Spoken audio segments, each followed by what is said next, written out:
Lektion 1. Marknadsstrategi. Vi måste inleda en omfattande konkurrentanalys för att effektivt utvärdera de senaste marknadsförändringarna. Det är en mycket bra plan. Vi vill ligga steget före konkurrenterna under detta volatila räkenskapskvartal. Jag har noterat att vår främsta rival nyligen har ökat sin närvaro på sociala medier ganska avsevärt. Det är mycket hype kring deras nya initiativ för hållbara förpackningar som är trendigt bland yngre konsumenter. Det är kontroversiellt huruvida deras miljöpåståenden stöds av transparenta data eller om det bara är smart marknadsföring. Oavsett sanningen måste vi se till att vårt eget varumärke förblir relevant och fortsätter att erbjuda överlägset värde. Jag kommer att delegera uppgiften att samla in data till det yngre forskarteamet i slutet av eftermiddagen. Kommer ni också att överväga att undersöka deras nyligen förvärvade av det lilla mjukvaruutvecklingsföretaget? Faktum är att förvärvet tyder på att de förbereder sig för att integrera artificiell intelligens i sin kundservice. Vi får inte hamna på efterkälken inom teknisk innovation om vi vill behålla vår nuvarande marknadsandel. Jag avser att utarbeta ett strategiskt förslag som beskriver våra svar på dessa framväxande industriella utmaningar. Din förmåga att förutse våra konkurrenters rörelser är en av dina mest imponerande professionella egenskaper. Jag finner att noggranna observationer ofta avslöjar de subtila avsikterna bakom ett stort företags offentliga handlingar. Jag ska hjälpa er genom att tillhandahålla de senaste finansiella rapporterna från våra sekundära konkurrenter för jämförelse. Det kommer att vara ovärderligt eftersom vi behöver en helhetsbild av hela landskapet innan vi presenterar det för styrelsen.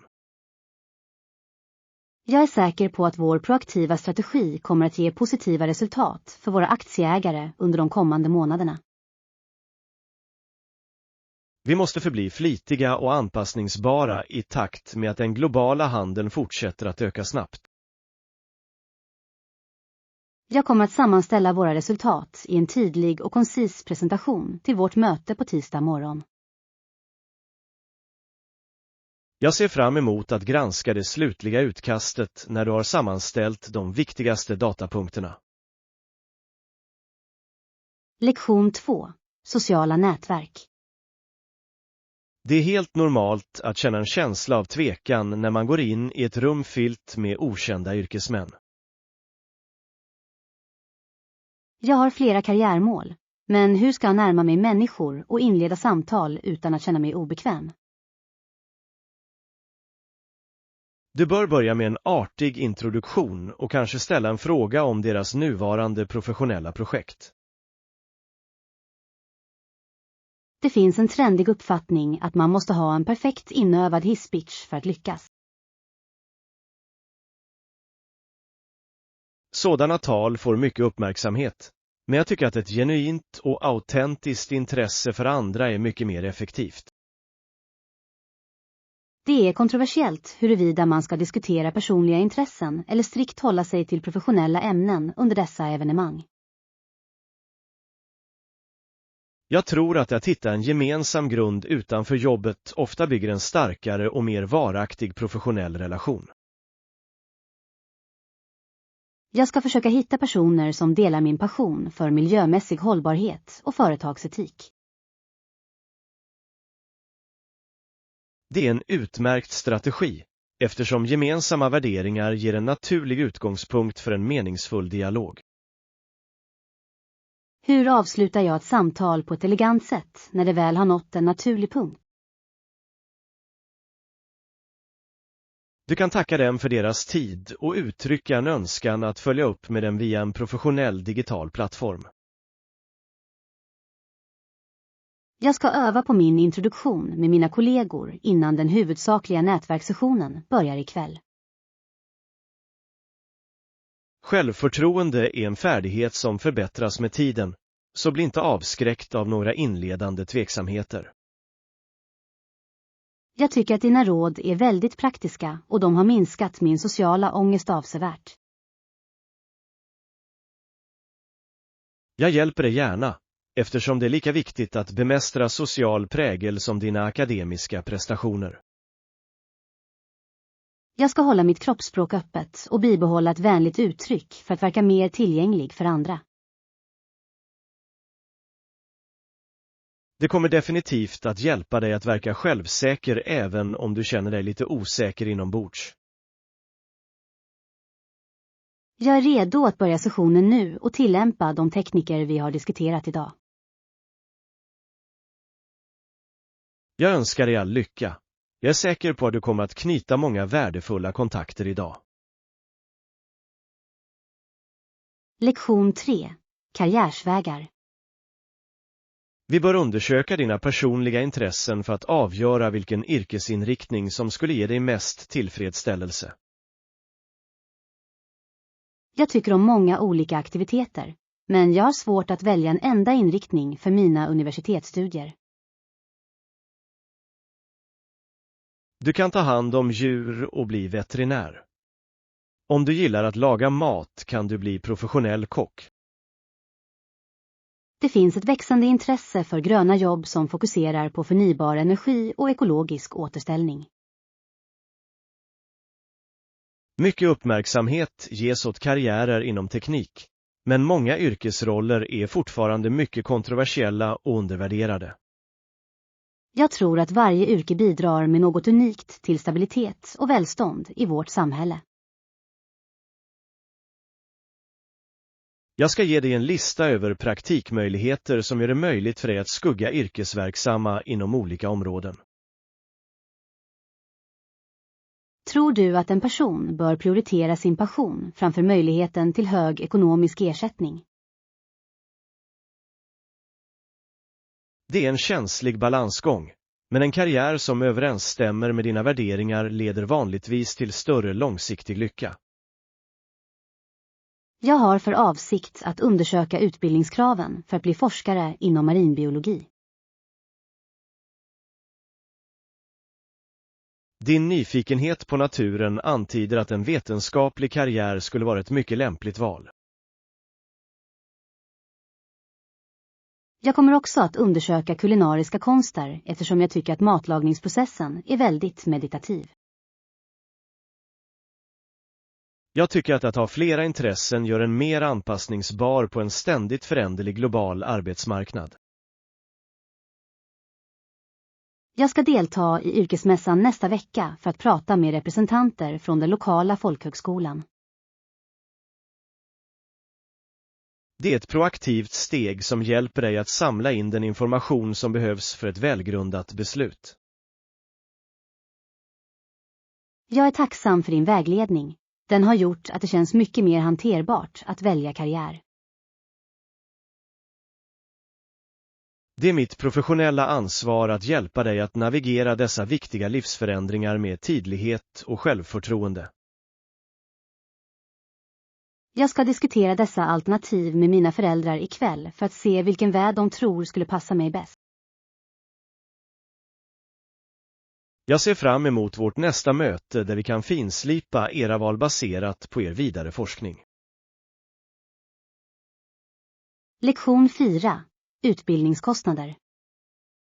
Den ökande ekonomiska bördan för universitetsstudenter blir ett betydande problem för vår nationella ekonomi. Vissa program kräver ett A-genomsnitt och studieavgifterna har ökat de senaste åren i takt med att regeringar har överlåtit mer ansvar till individen. Denna förändring i finansieringsmodeller har lett till en kontroversiell debatt om tillgången till kvalitetsutbildning för alla medborgare. Mycket hype kring idén om onlineexamina som ett mer prisvärt alternativ till traditionell campusbaserad utbildning. Det är ett trendigt ämne att diskutera huruvida kvaliteten på digital utbildning är jämförbar med undervisning ansikte mot ansikte. Jag tror att en institutions prestige fortfarande diktrar mycket av det upplevda värdet av en universitetsexamen. Jag ska utarbeta en briefing för lagstiftningsutskottet om effekterna av höga studieskulder på bostadsägande. Tycker du att företag borde spela en större roll i att subventionera utbildningen för sina framtida anställda? Vissa företagssamarbeten har visat sig framgångsrika, men de väcker ofta farhågor om den akademiska forskningens oberoende. Jag kommer att analysera data från andra länder som erbjuder gratis eller kraftigt subventionerad högre utbildning till sina medborgare. Er jämförande analys kommer att ge ett välbehövligt perspektiv på alternativa sätt att finansiera vårt utbildningssystem. Jag anser att skillnaderna i utbildningsmöjligheter är ett av vår tids mest angelägna samhällsproblem. Vi måste se till att en elevs potential inte begränsas av familjens ekonomiska status eller bakgrund. Jag ska färdigställa de statistiska diagrammen ikväll så att de är redo för konferensen om utbildningsjämlikhet. Utmärkt! Jag kommer att tillhandahålla kvalitativa fallstudier som belyser de personliga svårigheterna hos studenter på högskoleprogram. Tack! Att ha både data och personliga berättelser kommer att göra våra argument mycket mer övertygande för beslutsfattarna. Vårt mål är att förespråka ett system som belönar meriter och hårt arbete snarare än ekonomiska privilegier. Jag är övertygad om att vår forskning kommer att bidra till en mer välgrundad offentlig diskussion om denna viktiga fråga. Jag delar din övertygelse. En välutbildad befolkning är grunden för ett välmående och innovativt samhälle. Lektion 5. Parkaktiviteter. Det är en magnifik dag för friluftsliv. Jag funderade på ett besök i stadens centrala park i eftermiddag. Vilka aktiviteter kan vi göra där? Vi kan ta en picknickpromenad, spela olika sporter eller helt enkelt läsa. Det är just nu mycket hype kring de nya yogapassen utomhus som hålls nära fontänen. Jag tycker att det ökande fokuset på välbefinnande i stadsmiljöer är en mycket positiv utveckling för samhället.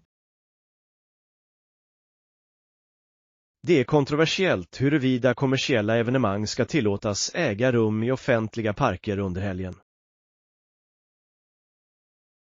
Jag tror att så länge evenemangen är inkluderande och inte skadar miljön, så bidrar de till stadens charm. Jag ska ta med min frisbee och en bekväm filt så att vi kan njuta av solen i några timmar. Jag tänker förbereda några gourmetmörgåsar och ett urval av färsk frukt till vår picknicklunch. Det låter som ett härligt tillägg till våra planer. Jag tar med mig lite kallt kolsyrat vatten också. Vet du om rosenträdgården fortfarande blommar för fullt i det här skedet av sommarsäsongen?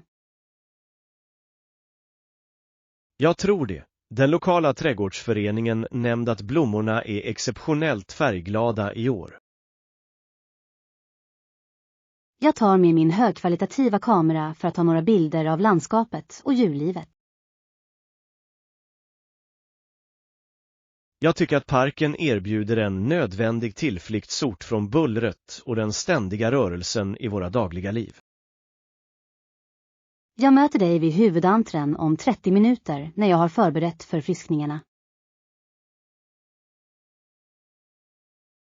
Det är ett perfekt arrangemang.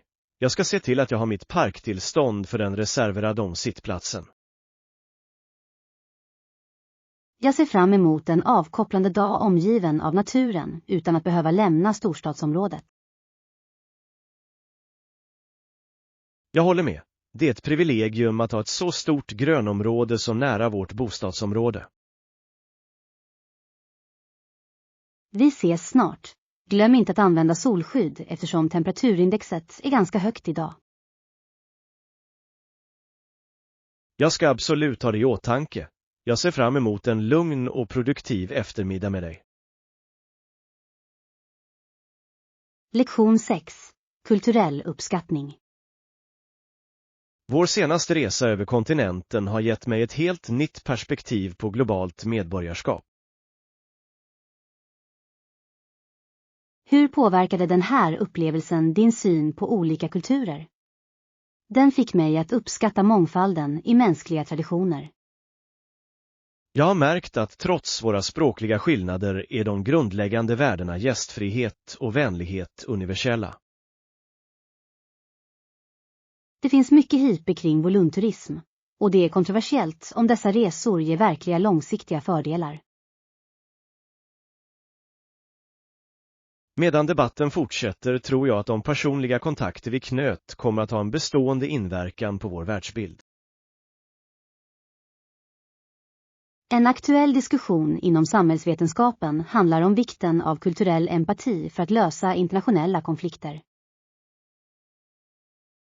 Jag ska dokumentera våra samtal med de lokala ledarna och dela dem med vår universitetsstudiegrupp. Tror du att det bästa sättet att lära sig ett nytt språk är att bo i en främmande miljö under en längre tid? Det är definitivt den mest uppslukande metoden, eftersom den tvingar en att kommunicera i en mängd olika vardagliga situationer. Jag kommer att fortsätta utöva de lokala seder jag lärde mig, såsom den traditionella teceremonin, här hemma. Att upprätthålla dessa kopplingar till de kulturer vi besöker är ett utmärkt sätt att bevara vår personliga utveckling. Jag tycker att resor utmanar våra förutfattade meningar och tvingar oss att konfrontera våra egna kulturella fördomar. Det är en ödmjukande upplevelse som påminner oss om hur mycket vi fortfarande har att lära oss om världen omkring oss. Jag ska börja planera vår nästa expedition när vi har haft chans att vila och bearbeta våra nuvarande minnen.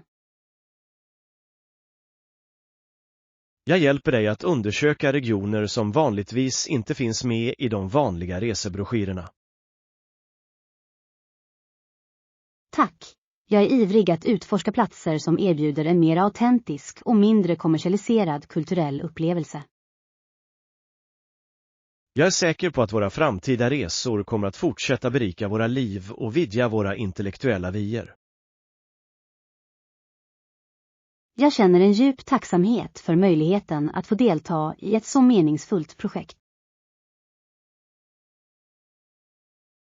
Jag delar din uppfattning. Dessa erfarenheter är det som verkligen definierar vår förståelse av den bredare mänskliga erfarenheten. Lektion 7. Upplyftande musik. Jag tycker att rätt musikval kan förändra mitt känslomässiga tillstånd efter en krävande arbetsdag i grunden. Jag håller med. Musik har en unik kraft att läka. Vilken låt gör en dålig dag bättre för dig? För mig är en klassisk soul-låt från 60-talet alltid en omedelbar känsla av tröst och glädje. Det finns ett ökande intresse för low fidelity beats som ett sätt att förbättra fokus och minska psykisk stress. De senaste pophitsen får mycket hype, men jag tycker att de ofta saknar det emotionella djupet hos de äldre klassikerna. Det är kontroversiellt huruvida modern digital produktion har minskat musikbranschens råa själ och autenticitet. Jag tror att även om tekniken har förändrat ljudet, så förblir den grundläggande mänskliga kopplingen densamma. Jag ska skapa en personlig spellista med upplyftande låtar att lyssna på under min morgonpendling. Det är en fantastisk idé.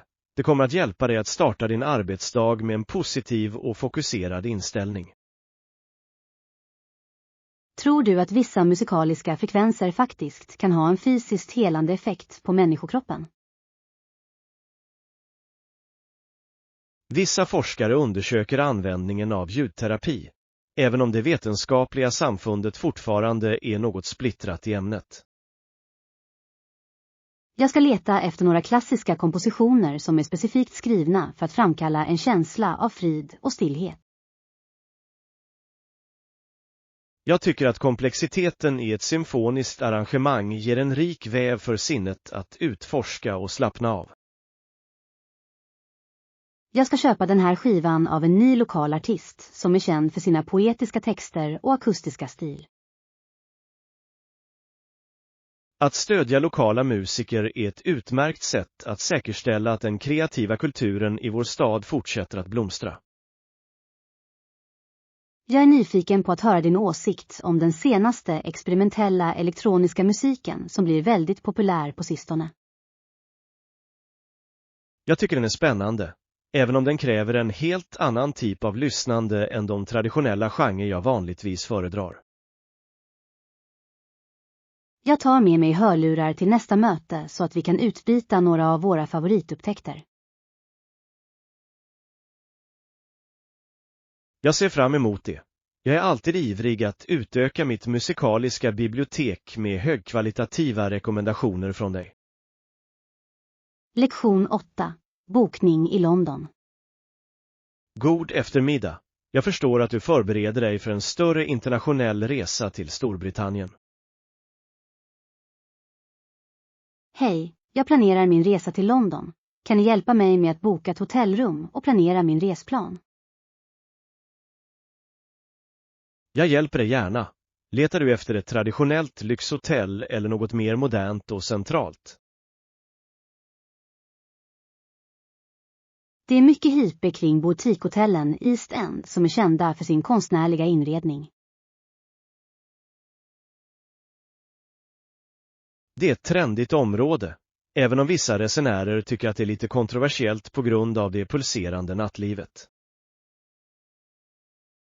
Jag skulle föredra en plats som ger enkel tillgång till historiska landmärken som Towern i London. Jag ska leta efter ett välrenommerat hotell i Westminsterområdet som erbjuder både komfort och historisk charm. Kan ni också hjälpa mig att köpa biljetter till en teaterföreställning i det berömda West End-distriktet? Jag kan verkligen säkra premiumplatser till de populäraste föreställningarna om vi bokar den här veckan. Jag tycker att stadens historia är det som lockar mig mest, särskilt den viktorianska och georgianska arkitekturen. Jag kommer att organisera en privat rundvandring som fokuserar på stadens arkitektoniska utveckling under de senaste 3 århundradena. Tycker du att 5 dagar är tillräckligt med tid för att uppleva stadens viktigaste höjdpunkter? Det är en bra utgångspunkt, även om London är så vidsträckt att man skulle kunna tillbringa en livstid med att utforska dess gömda vrår. Jag slutför mina resdatum ikväll och skickar er min formella bekräftelse via e-post. Utmärkt! Jag kommer också att ge dig information om de mest effektiva sätten att navigera i kollektivtrafiken. Jag är väldigt exalterad över den här resan. Det har varit en livslång dröm för mig att besöka den brittiska huvudstaden. Det är en verkligt anmärkningsvärd stad som erbjuder något för alla typer av resenärer, oavsett deras personliga intressen. Tack för din professionella hjälp. Det har gjort planeringsprocessen mycket roligare och mindre stressig. Det är ett nöje för mig att se till att ditt första besök i London blir en minnesvärd och perfekt organiserad upplevelse. Lektion 9. Kulinariska verktyg. En högkvalitativ uppsättning knivar är den viktigaste investeringen för alla som tar kulinarisk konst på allvar. Jag är imponerad av de här knivarna. De är vassa och lätta att använda. Det låter fantastiskt. Var fick du tag i dessa? Dessa är handsmidda i en liten verkstad som har producerat professionella verktyg i över 2 århundraden. Det finns mycket hype kring keramiska knivar just nu, men jag har hört att de kan vara ganska ömtåliga om man tappar dem. Det är ett kontroversiellt ämne bland kockar, medan keramik är vass, är traditionellt högkolstål fortfarande branschstandarden. En trend inom hemlagning är det minimalistiska köket, där man bara äger ett fåtal mycket högkvalitativa varor. Jag tror att det är en mycket bättre metod än att äga dussintals billiga verktyg som inte fungerar effektivt. Jag ska köpa en 20 cm stor kockkniv och en mindre skalningskniv för att börja min professionella samling. Du bör också överväga en högkvalitativ slipsten för att underhålla äggen på dina blad hemma. Kan du lära mig rätt teknik för att tärna grönsaker utan att riskera personskador i köket? Jag skulle gärna hålla en privatlektion för dig. Säkerhet och precision är grunden för god matlagning. Jag tycker att det blir mycket effektivare och roligare att laga mat med rätt verktyg.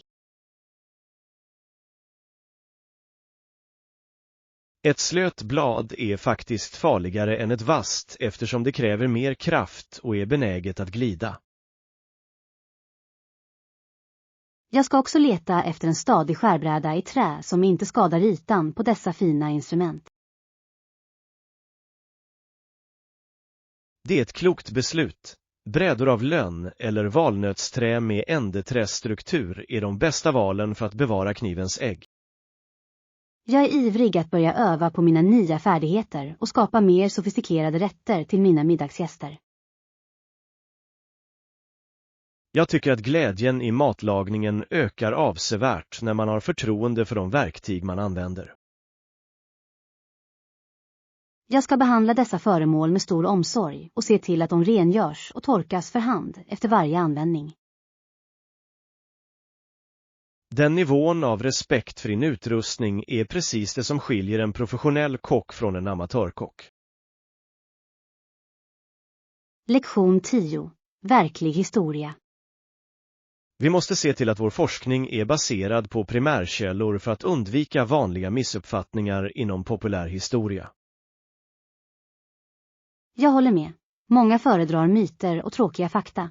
Men historia är vad som verkligen hände. Historia är verkliga livet.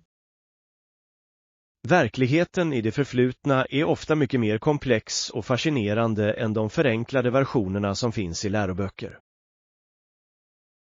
Det finns ett växande intresse för mikrohistoria, som undersöker vanliga individers liv snarare än bara kungar och krig. Mycket hype ges åt historisk fiktion, även om den är kontroversiell när den döljer den faktiska sanningen för dramats skull. Jag tror att förståelsen för våra förfäders genuina kamp ger oss ett djupare perspektiv på vår egen tid. Jag ska tillbringa eftermiddagen med att granska originalbreven från de 1800-talsdiplomater som vi studerar. Tror du att det är möjligt för en historiker att vara helt objektiv när han tolkar händelser från det förflutna? Det är en ständig utmaning, men vi måste sträva efter att minimera våra personliga fördomar och följa bevisen dit vi kan leda. Jag kommer att organisera arkivfotografierna i kronologisk ordning inför vår kommande offentliga utställning. Din noggrannhet i detaljerna säkerställer att den berättelse vi presenterar för allmänheten är både korrekt och engagerande. Jag tycker att den dammiga lukten av gammalt pergament gör att historien känns mycket mer påtaglig och omedelbar för mig. Det är en djupgående upplevelse att hålla i ett dokument som skrevs av en person som levde för hundratals år sedan. Jag ska sammanfatta de ekonomiska förhållanden som ledde till de sociala reformerna i början av 1900-talet. Det kommer att vara en avgörande del av vår forskning, eftersom ekonomisk nödvändighet ofta är den främsta drivkraften för politisk förändring.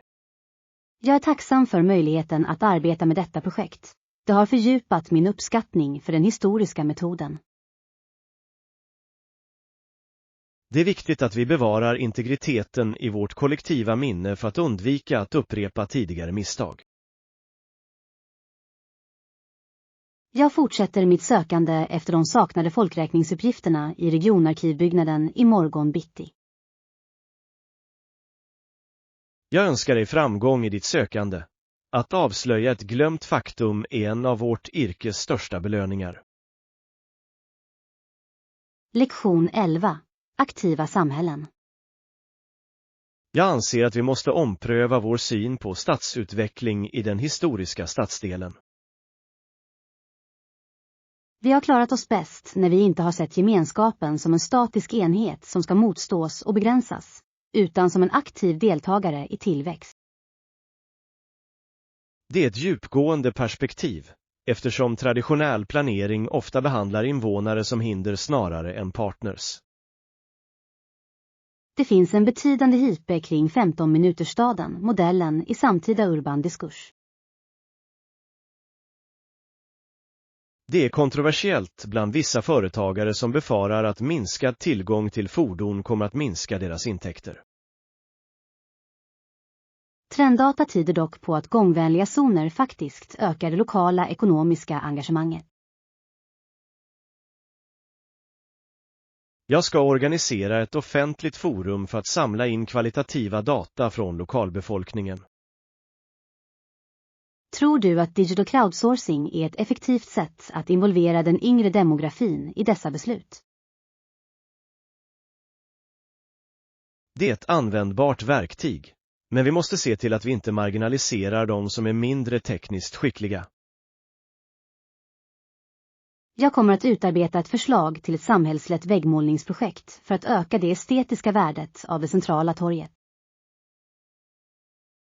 Det kommer att främja en känsla av ägarskap och stolthet bland invånarna, vilket är avgörande för social stabilitet. Vi bör också prioritera skapandet av grönområden som uppmuntrar till spontana sociala interaktioner.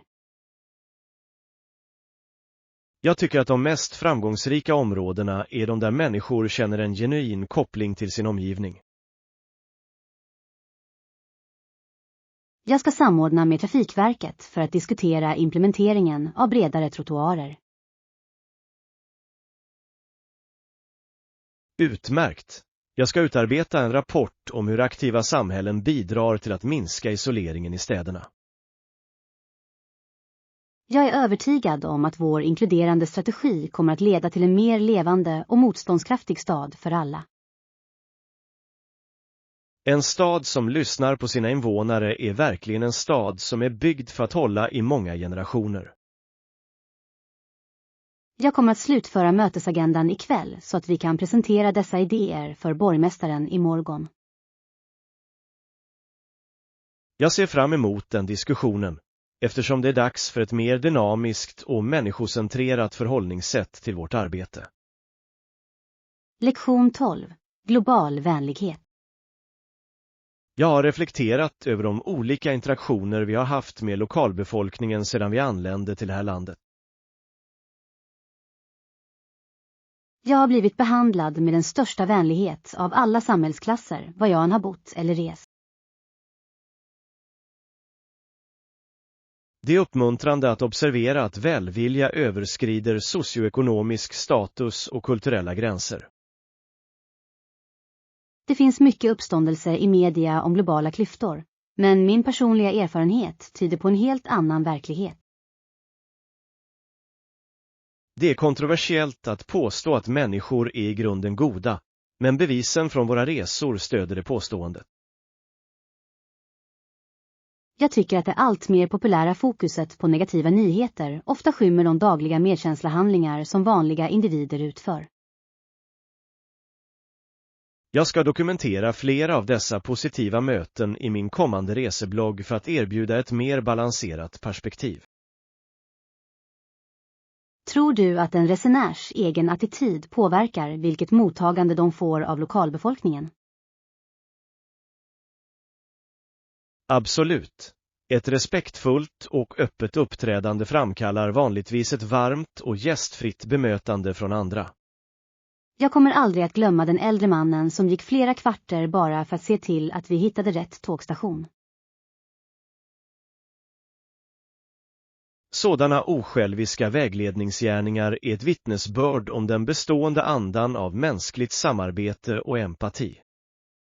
Jag tycker att dessa små ögonblick av kontakt är mer värdefulla än något monument eller museum vi besöker.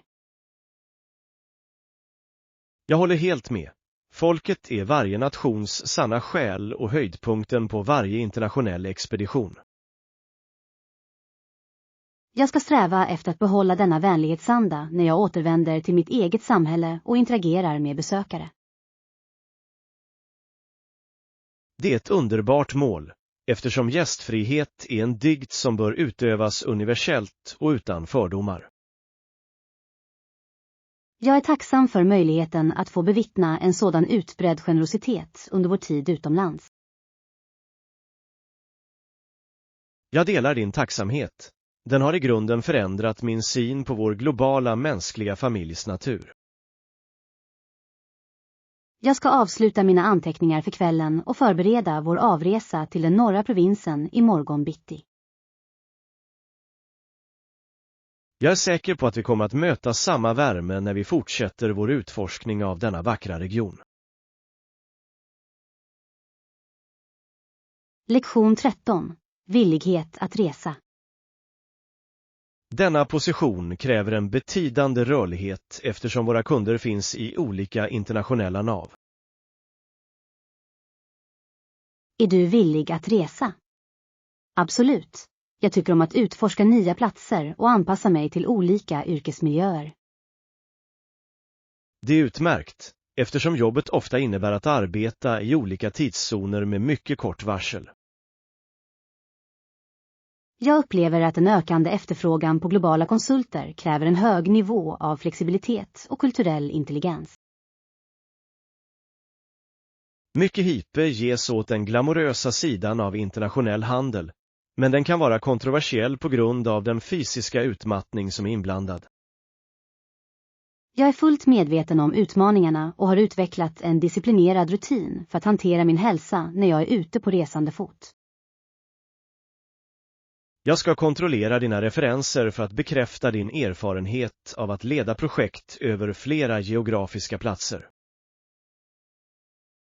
Tror du att interaktion ansikte mot ansikte fortfarande är avgörande i en era som domineras av digital kommunikation? Att bygga förtroende med internationella partners kräver ofta en fysisk närvaro som ett videosamtal inte kan återskapa. Jag kommer att se till att mina resedokument alltid är aktuella för att undvika logistiska förseningar för företaget. Ditt proaktiva förhållningssätt till administrativa krav är en egenskap som vi värdesätter högt hos våra konsulter. Jag tycker att det ger en djupare förståelse för globala marknadstrender att uppleva olika företagskulturer på nära håll. Jag håller med.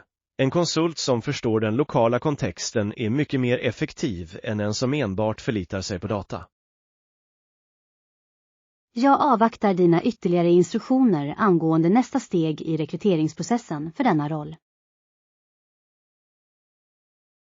Jag kommer att kontakta dig i slutet av veckan för att diskutera den tekniska bedömningen och ett potentiellt startdatum. Jag är mycket entusiastisk över möjligheten att bli en del av ert team och bidra till er globala verksamhet. Vi söker personer som kan representera företaget med professionalism och integritet över hela världen.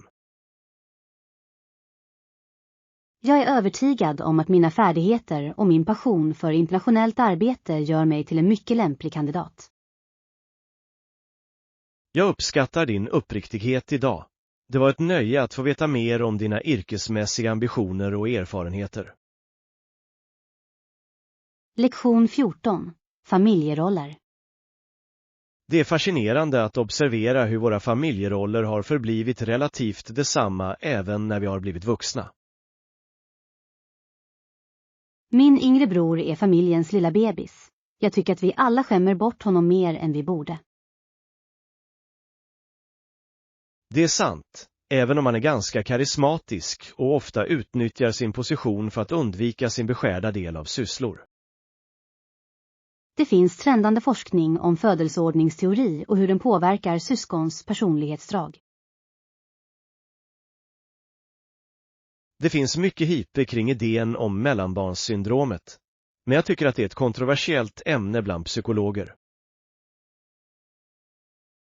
Jag tror att våra föräldrar var mycket mer avslappnade med honom än de var med oss när vi var i hans ålder. Jag ska påminna honom om att han nu är gammal nog att hjälpa till med städningen efter den här stora familjesammankomsten. Tror du att vara äldst har gett dig en större känsla av ansvar i din karriär?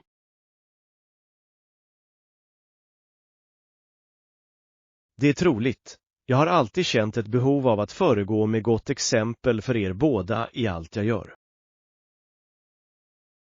Jag ska försöka vara mer bestämd mot honom angående hans akademiska ansvar under den kommande terminen. Det skulle vara gynnsamt för hans utveckling, eftersom han behöver lära sig värdet av disciplinerat och självständigt arbete. Jag tycker det är intressant hur våra olika roller inom familjen har format våra unika perspektiv på världen. Trots våra olikheter är det band vi delar det mest stabila och stödjande elementet i våra liv. Jag ska gå och uppmuntra honom att hjälpa vår pappa med grillningen innan resten av gästerna anländer. Det är en förnuftig plan. Lite ansvar kommer säkerligen inte att skada hans status som familjens favorit. Jag är glad att vi hade det här samtalet. Det är viktigt att reflektera över dessa dynamiker då och då. Jag håller med. Att förstå vårt förflutna är nyckeln till att upprätthålla sunda och stödjande relationer i framtiden.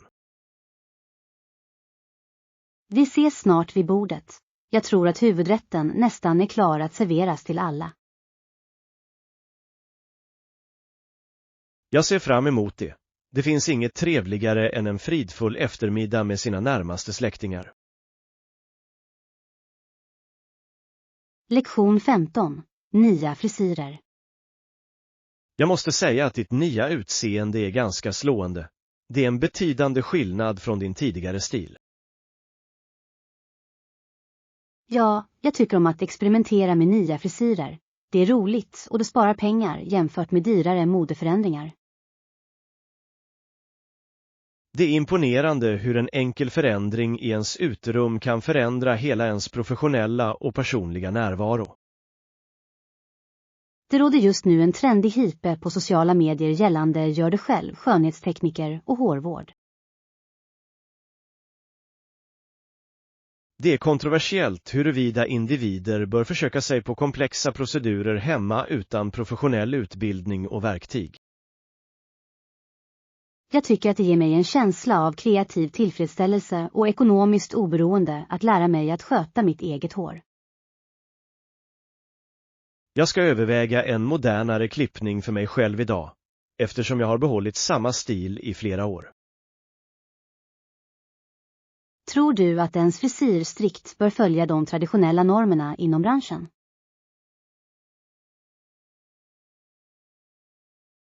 Medan vissa områden förblir konservativa, finns det en växande trend mot att acceptera mer mångsidiga och personliga uttryck. Jag hjälper dig att välja en stil som kompletterar dina ansiktsdrag samtidigt som den passar ditt kontor. Jag uppskattar dina råd, eftersom du har ett mycket skarpt öga för estetisk balans och samtida trender. Jag tycker att byta hår ofta signalerar början på en ny fas eller ett personligt projekt i mitt liv. Det är ett symboliskt sätt att pigga upp sin syn och stärka sitt självförtroende inför en större händelse i livet. Jag ska köpa några högkvalitativa ekologiska produkter för att se till att mitt hår förblir friskt trots den frekventa stylingen. Det är en klok investering, eftersom hårets hälsa är lika viktig som själva stilen. Jag är nyfiken på att se din förvandling. Jag är säker på att ett nytt utseende kommer att vara väldigt uppfriskande för dig. Jag ska gå vidare till stylingstolen nu. Jag känner mig ganska optimistisk om att kunna göra en liten förändring idag. Jag väntar på dig i receptionen. Jag har flera tidskrifter att läsa medan du slutför din tid. Jag ser fram emot att höra din ärliga åsikt om resultatet när stylisten är klar med sitt arbete. Lektion 16. Teamkommunikation. Den nuvarande arbetsbelastningen är exempellös och jag är orolig över risken för utbrändhet bland vår juniora personal. Jag måste kommunicera effektivt med mitt team för att hantera alla brådskande situationer och upprätthålla en hög produktivitetsnivå. Jag har observerat att tydliga kommunikationslinjer förhindrar spridning av felinformation under en företagskris. Det finns en trendig hype kring radikal transparens inom ledarskap, även om det fortfarande är en kontroversiell ledningspraxis. Jag tror att det hjälper teamet att förstå vikten av sina individuella uppgifter genom att ge dem det nödvändiga sammanhanget. Jag kommer att genomföra en daglig 10-minuters briefing för att säkerställa att alla är överens om våra primära mål för dagen. Det är en utmärkt strategi. Korthet och frekvens av möten är ofta mer effektiva än långa, sällsynta möten. Tror du att digitala meddelandeplattformar har förbättrat eller hindrat vår förmåga att ge tydliga instruktioner? Även om de ger snabbhet saknar de ofta nyansen hos ett personligt samtal, vilket leder till potentiella missförstånd. Jag kommer att uppmuntra mina underordnade att använda röstsamtal för alla ärenden som kräver en detaljerad eller känslig förklaring. Ert fokus på den mänskliga faktorn i ledningen är anledningen till att er avdelning konsekvent presterar så bra. Jag tycker att ett team som känner sig hört och respekterat har mycket större chans att förbli lojalt under svåra perioder. Vi måste också upprätta ett protokoll för att eskalera problem som inte kan lösas omedelbart på avdelningsnivå. Jag ska utarbeta ett flödesschema som beskriver beslutshierarkin för vårt kommande storskaliga projekt. Utmärkt! Jag kommer att granska dokumentet för att säkerställa att det integreras sömlöst med våra befintliga företagspolicyer. Jag är övertygad om att vårt gemensamma tillvägagångssätt kommer att hjälpa oss att hantera dessa utmaningar utan att offra våra standarder. Jag delar din förtroende. Effektivt ledarskap bygger på en grund av tydlig kommunikation och ömsesidigt förtroende. Jag återvänder till mitt kontor nu för att börja eftermiddagsbriefingen med mina seniorsamordnare och assistenter. Vänligen håll mig informerad om eventuella viktiga händelser som kan kräva mitt personliga ingripande eller ytterligare resurser. Lektion 17. Att sätta gränser. Jag har på senare tid haft allt svårare att skilja mitt yrkesliv från mitt privatliv. Nåväl, jag har jobbat med att sätta gränser och hålla mig till ett schema för att säkerställa att jag förblir produktiv och hälsosam.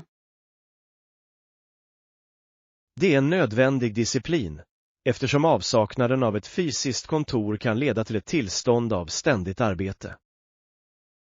Det finns mycket hype kring hustelkulturen, som är ganska kontroversiell för sin inverkan på mental hälsa. Jag tycker att det trendiga fokuset på integrering av arbete och privatliv ofta bara är ett artigt sätt att beskriva att arbeta fler timmar. Jag tror att det är avgörande för min återhämtning att stänga av alla professionella aviseringar efter 18:00 på kvällen. Jag ska försöka utse ett specifikt område i min bostad som en dedikerad arbetsyta för att skapa en mental barriär.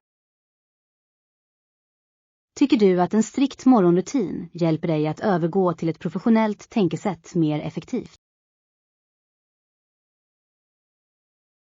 Att klä sig i professionell klädsel även när jag arbetar på distans hjälper mig verkligen att behålla disciplinen. Jag kommer att använda en digital timer för att se till att jag tar regelbundna pauser från datorskärmen varje timme. Det är en hälsosam vana som förhindrar fysisk belastning och bibehåller din kognitiva klarhet under hela dagen. Jag märker att min kreativitet ökar avsevärt när jag ger mig själv tid att engagera mig i aktiviteter som inte är arbetsrelaterade. Vi måste komma ihåg att vi är mer än bara våra professionella prestationer. Vårt personliga välbefinnande är vår största tillgång. Jag ska slutföra min veckoplanerare ikväll och se till att jag har avsatt tid för motion och läsning. Din organisationsförmåga är beundransvärd. Jag ska försöka efterlikna din strukturerade strategi för att hantera min egen tid bättre.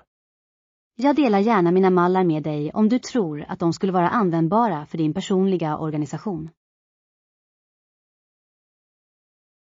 Jag skulle uppskatta det väldigt mycket.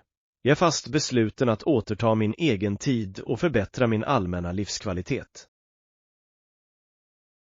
Jag är säker på att med lite disciplin och tydliga gränser kommer du att känna dig mycket mer balanserad och tillfredsställd. Jag ser fram emot att göra dessa förändringar. Tack för att du gav mig ett så praktiskt och stödjande perspektiv idag. Lektion 18. Kontorsadministration. Jag är ivrig att lära mig de specifika administrativa protokoll som säkerställer att den här avdelningen fungerar så smidigt varje dag. Varje arbetsstation har pennor och blyertspennor på skrivbordet. Sekreteraren skriver i ett anteckningsblock för att registrera alla inkommande samtal. Jag ser att det läggs stor vikt vid att föra en konkret förteckning över all daglig professionell kommunikation. Medan digitala verktyg hyllas för sin effektivitet är det kontroversiellt huruvida de är lika tillförlitliga som en fysisk logg. Det finns en trend mot papperslösa kontor, men många juridiska dokument kräver fortfarande en fysisk underskrift. Jag tror att en kombination av både digitala och traditionella metoder ger det mest robusta organisationssystemet. Jag ska se till att jag fyller på med kontorsmaterial varje måndag morgon för att förhindra störningar i vårt arbetsflöde. Kommer du att ansvara för att organisera de fysiska arkiven som finns i källarförrådet? Jag tar gärna på mig det ansvaret. Jag tycker att processen att kategorisera historiska dokument är ganska givande. Jag kommer att förse dig med nyckeln till det säkra arkivskåpet där vi förvarar de känsligaste personalhandlingarna. Jag förstår att upprätthållandet av sekretess är den viktigaste aspekten av våra administrativa roller i den här firman. Jag tycker att ett snyggt skrivbord är en återspegling av ett snyggt sinne och leder till en mycket effektivare arbetsdag. Jag håller helt med. Jag ska göra det till en vana att rensa min arbetsplats innan jag lämnar kontoret varje kväll. Jag ska visa dig hur du använder högkapacitetsscannen så att vi kan börja digitalisera de äldre klientfilerna. Det kommer att bli ett betydande projekt, men det kommer säkerligen att förbättra tillgängligheten till vår information i framtiden. Jag är nöjd med dina framsteg hittills. Du har ett mycket professionellt och noggrant förhållningssätt till dina arbetsuppgifter. Tack. Jag är fast besluten att stödja teamet och se till att vårt kontor förblir ett exempel på administrativ excellens. Jag låter er slutföra morgonens postutdelning medan jag deltar i ledningsmötet på 3:e våningen. Jag ska slutföra uppgiften snarast och sedan gå vidare till arkiveringsprojektet som vi diskuterade tidigare i morse. Lektion 19. Nätverkssäkerhet. Den senaste ökningen av globala cyberattacker kräver en mycket mer aggressiv strategi för vårt digitala försvar. Precis. Och låt oss inte glömma att säkra vårt wifi-nätverk också, eftersom det ofta är den mest sårbara ingångspunkten. Jag har observerat att många anställda fortfarande använder svaga lösenord trots våra upprepade säkerhetsutbildningar. Det finns mycket hype kring multifaktorautentisering, som trendar som den nya standarden för företagssäkerhet.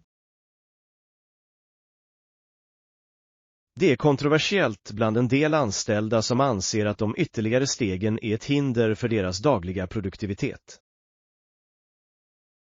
Kostnaden för ett enskilt dataintrång är dock mycket större än det mindre besväret med en säker inloggningsprocess. Jag ska implementera en obligatorisk lösenordsuppdatering för hela avdelningen i slutet av denna arbetsvecka. Tror du att artificiell intelligens så småningom kommer att kunna förutsäga och förebygga cyberhot i realtid? Vissa forskare är optimistiska, men andra befarar att hackare också kommer att använda AI för att skapa mer sofistikerade attacker. Jag kommer att genomföra en sårbarhetsanalys av alla våra fjärråtkomstpunkter för att säkerställa att det inte finns några dolda svagheter.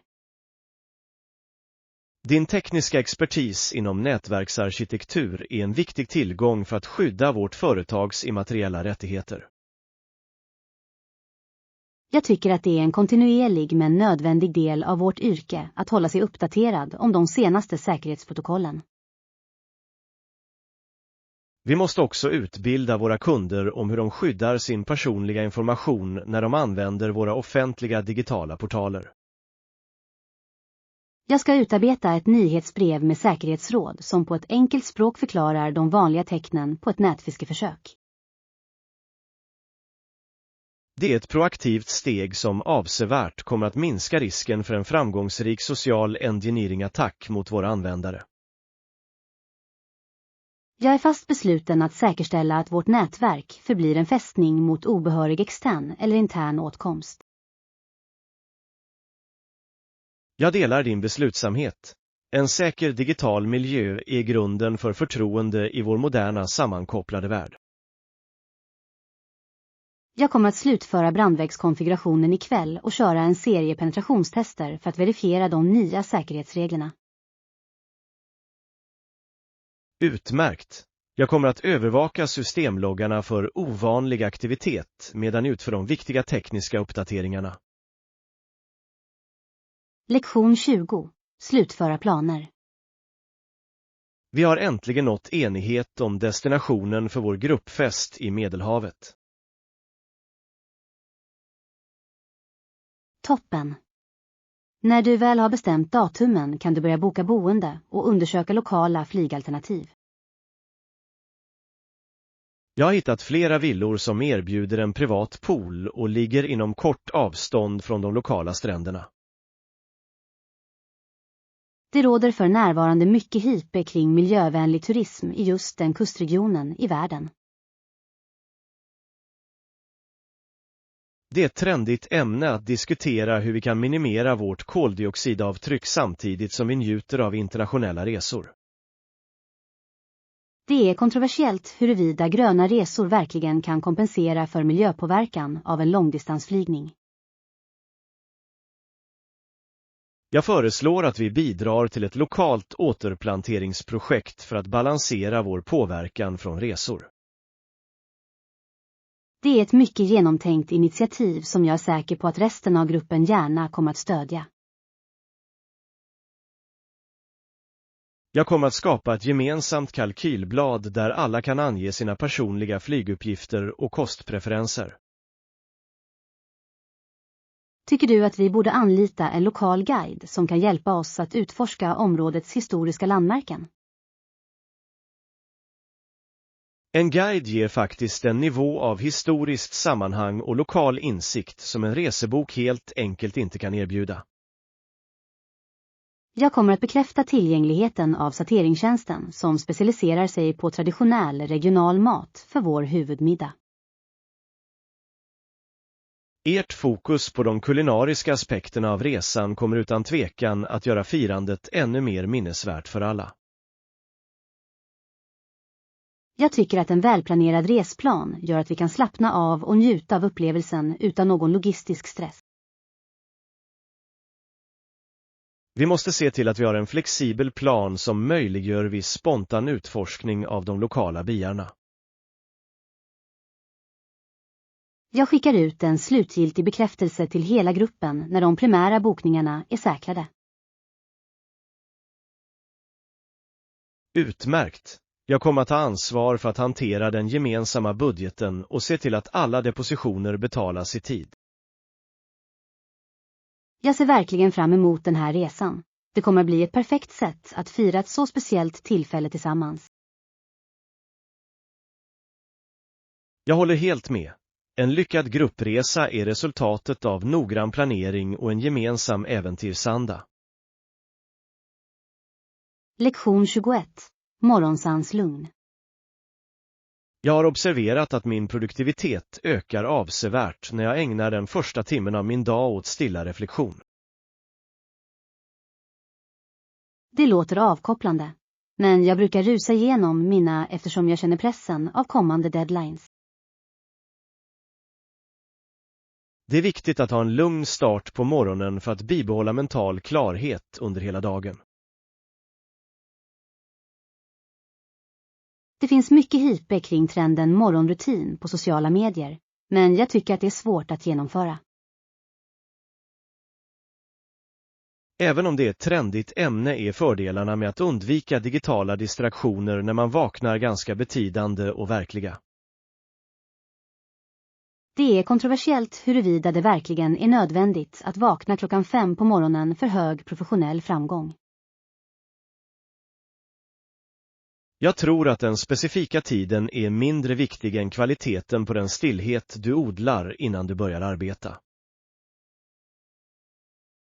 Föreslår du att jag ska undvika att kontrollera min professionella korrespondens förrän jag har kommit fram till kontoret? Att låta ditt sinne vakna utan yttre krav kan faktiskt förhindra uppkomsten av ångest tidigt på morgonen. Jag ska försöka vakna 30 minuter tidigare i morgon för att njuta av en tyst frukost utan min mobiltelefon. Du kanske upptäcker att bristen på brådska faktiskt gör att du kan slutföra dina efterföljande uppgifter mer effektivt. Jag märker att när jag har bråttom gör jag ofta små administrativa misstag som kräver mer tid att rätta till senare. Det är en vanlig erfarenhet. Hastverk är ofta precisionens fiende i vårt yrkesarbete. Jag undrar om du också införlivar fysisk träning eller meditation i din morgonrutin. Jag föredrar en kort period av meditation följt av att läsa en bok som inte är relaterad till vår nuvarande bransch. Jag ska definitivt överväga ditt råd. En lugnare övergång till arbetsdagen låter väldigt tilltalande för mig. Det är en gradvis process, men den långsiktiga effekten på ditt allmänna välbefinnande kommer onekligen att vara positiv. Jag börjar med att lägga min telefon i ett annat rum ikväll så att jag inte frestas att sträcka mig efter den. Det är ett utmärkt första steg mot att återta din morgon och förbättra ditt fokus inför den kommande dagen. Lektion 22. Medicinsk förberedelse. Jag förstår att du känner dig nervös inför ingreppet, men vårdpersonalen här är mycket kvalificerad. Innan min operation kommer min mamma att följa med mig för att se till att jag får det emotionella stöd jag behöver. Det är ett mycket klokt beslut. Att ha en bekant person i närheten kan minska din stressnivå avsevärt. Sjuksköterskorna kommer att ta min temperatur och kontrollera mina vitala tecken så snart vi anländer till kliniken i morgon. Det finns för närvarande mycket hype kring robotassisterad kirurgi. Vilket är den metod din kirurg kommer att använda? Även om det är en trend för sin precision, är det fortfarande kontroversiellt bland vissa patienter som föredrar en traditionell metod. Jag har undersökt framgångsfrekvensen för just den här tekniken, och den är anmärkningsvärt hög i den här anläggningen. Jag är skyldig att fasta i 12 timmar före operationen för att säkerställa att det inte uppstår några komplikationer med anestesin. Det är viktigt att följa dessa instruktioner noggrant för att garantera din säkerhet under hela den medicinska processen. Jag är orolig för återhämtningsperiodens längd och hur länge jag inte kommer att kunna återgå till arbetet. Läkaren nämnde att du borde kunna återgå till dina normala aktiviteter inom 10 till 14 dagar. Jag ska använda den tiden till att vila ordentligt och komma ikapp med den litteratur jag har tänkt läsa. Jag tar gärna med mig hälsosamma måltider och de böcker du behöver medan du återhämtar dig hemma. Din vänlighet uppskattas mycket, eftersom jag tycker att tanken på att vara orörlig är ganska frustrerande. Vi måste prioritera din fysiska återhämtning framför allt annat under de kommande veckorna för att säkerställa en fullständig återhämtning. Jag ska ringa försäkringsbolaget i eftermiddag för att slutföra detaljerna gällande vad som ska betalas ut för ingreppet. Det är ett klokt administrativt steg att vidta så att du inte har några ekonomiska bekymmer efteråt. Jag känner mig mer förberedd nu när vi har diskuterat logistiken och de känslomässiga aspekterna av operationen. Jag är övertygad om att allt kommer att gå smidigt och att du kommer att må mycket bättre inom en snar framtid. Lektion 23. Gradvisa lösningar. Föreläsningen idag om framtiden för internationellt samarbete var oerhört tankeväckande, eller hur? Det var det verkligen. Jag uppskattade professorns poäng att global harmoni inte är ett tomt ideal utan en utmaning som ställs till oss. Denna utmaning kommer att lösas gradvis genom konsekventa ansträngningar snarare än genom en enskild, plötslig omvandling. Det finns mycket hype kring idén att teknik ensam kan lösa våra mest angelägna humanitära problem. Det är kontroversiellt huruvida artificiell intelligens verkligen kan lösa problem som är fundamentalt rotade i den mänskliga naturen. Jag tror att det trendiga fokuset på kortsiktiga lösningar ofta distraherar oss från behovet av systemisk, långsiktig förändring. Vi måste inse att framsteg ofta sker i små steg som är svåra att observera i realtid. Tror du att individuella handlingar verkligen kan bidra till att lösa sådana stora globala problem? Varje betydande rörelse i historien började med de kumulativa handlingarna av individer som var engagerade i en sak. Jag tycker det är svårt att förbli optimistisk när nyhetscykeln domineras av berättelser om konflikt och stagnation.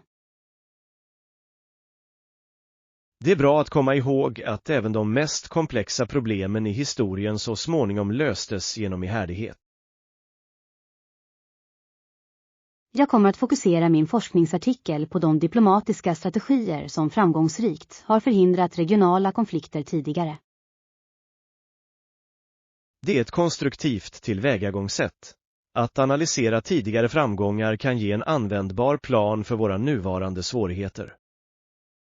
Jag är nyfiken på hur vi kan uppmuntra den yngre generationen att se globalt medborgarskap som ett personligt ansvar. Utbildning är det främsta verktyget för att främja empati och en känsla av samhörighet med resten av världen. Jag kommer att försöka införliva mer mångsidiga perspektiv i mina egna studier för att bredda min förståelse av dessa frågor. Ett brett perspektiv är avgörande för alla som vill bidra meningsfullt till utvecklingen av vårt globala samhälle. Jag är glad att vi hade den här diskussionen. Den har gett mig ett mycket mer förankrat perspektiv på framtiden. Jag delar din uppfattning. Att ta itu med dessa svåra frågor är det första steget mot att hitta praktiska och varaktiga lösningar. Lektion 24. Helgplaner.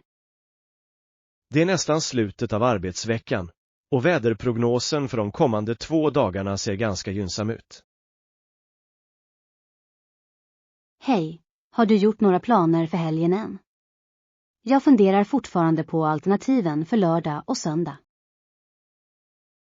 Inte än. Varför?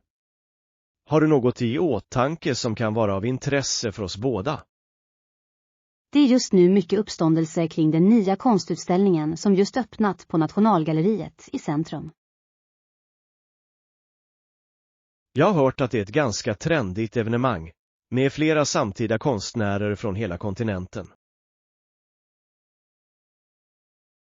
Det är något kontroversiellt på grund av installationernas abstrakta natur, men jag är väldigt nyfiken på att se det. Jag tycker att det ofta är mer intellektuellt stimulerande att uppleva kontroversiell konst än att se mer traditionella verk. Vill du följa med mig på lördag morgon innan folkmassorna blir för stora och överväldigande? Jag skulle gärna vilja vara med dig. Kanske kan vi njuta av en formell lunch på den där nya bistron i närheten efteråt. Det låter som en utmärkt plan. Jag ska boka bord åt oss så att vi är säkra på att få ett bord. Tänker du spendera resten av din söndag med att förbereda dig inför vår kommande presentation på måndag morgon?